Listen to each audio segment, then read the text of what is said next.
A review. Let's talk about the difference between the review and an increase.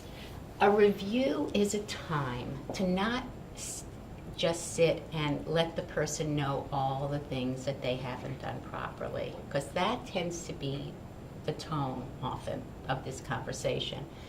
First of all, I believe in starting with positives. No matter what you're talking about, when you start with positives, be it an employee or even a patient, you will sooner get their attention for them to listen to you than if you start off with, I thought by now you'd be able to do this, and I'm really not happy, you're not closing a lot of cases. Start with there must be positives, because if you're doing things properly and they're still employed by you, they've got to be carrying their weight in some respect. So once you start with the positives, then you can shift over and say, look, what can I do to support you? You're still having a problem, if it's clinical, you're still having a problem with the CEREC machine and handling your segments of it.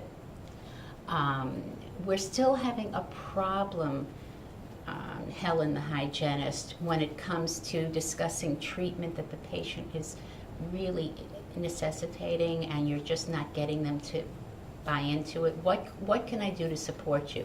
Is it sending you to a course? Is it having you visit with another dentist and his team who's had a better success record, what have you? So in other words, when you have a question or a problem with the individual, with the team member, let them know that you're not just telling them, but you're going to give them a solution. You have some options. You have some places to go. It works really well.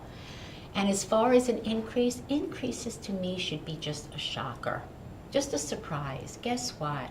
We're doing so well, and you have done so well in presenting treatment, getting acceptance. You've kept our collections rate higher than anyone ever has, and it's time for me to give you an increase. So it's, it's just such a nice way to do it. Not a cost of living? Cost of living, cost of living is very common. A lot of employers say, all right, I'm giving you, and a cost of living, quite frankly, can be, 75 cents an hour. I don't think it's something that you should think about. I think it should be all wrapped into the same issues, whether there's a cost of living or not. If you really have done some amazing things for the practice. And I'm going to say something here on behalf of the team member, okay? Team members, if you feel as though you have rightfully earned an increase, then I recommend that you do your homework and you actually come prepared with documentation as to what you have personally done that converts to a possible increase.